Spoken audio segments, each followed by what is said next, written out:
Hi, this is part 3 of my hockey skills, basic hockey skills. I'm going to be teaching you today how to perfect that V-drag.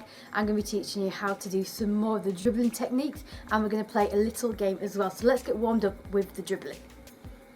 So let's get started with our dribbling warm-ups. We just need 4 cones. Like I said in my previous videos, I haven't got my cones with me, so I'm using plant pots. You can use anything you want as long as it's just an obstacle in the way that we can dribble around. So we're going to set it out kind of a little bit like a Z.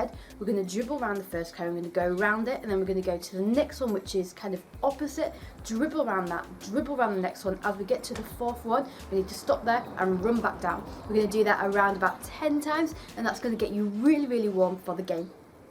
So I'm going to be teaching you how to master the V-drag. The V-drag is one of the most important moves in hockey because it's the best way to get the ball from the opposite opponent.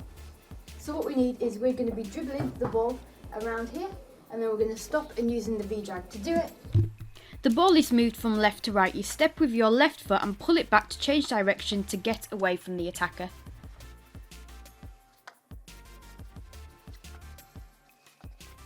Okay, now we've mastered our V-drags, we're going to play it into a mini game. All you need is 5 cones, or in my case 5 plant pots, and we're going to set it out, and this is where this will come into practice when you're playing the game. Start. On our first cone or plant pot, we need 5 of these. So you would dribble to your first one, dribble round,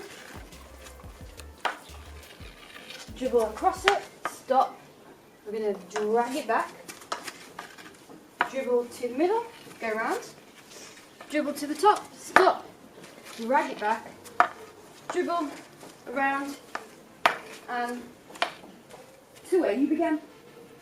Thank you so much for watching my hockey skills videos. I hope you've learned something new today and maybe mastered those skills that you've already learned. If you do want to learn any other skills, make sure you suggest them in the comments box, and you can find lots of other videos too on natalieeaglen.com.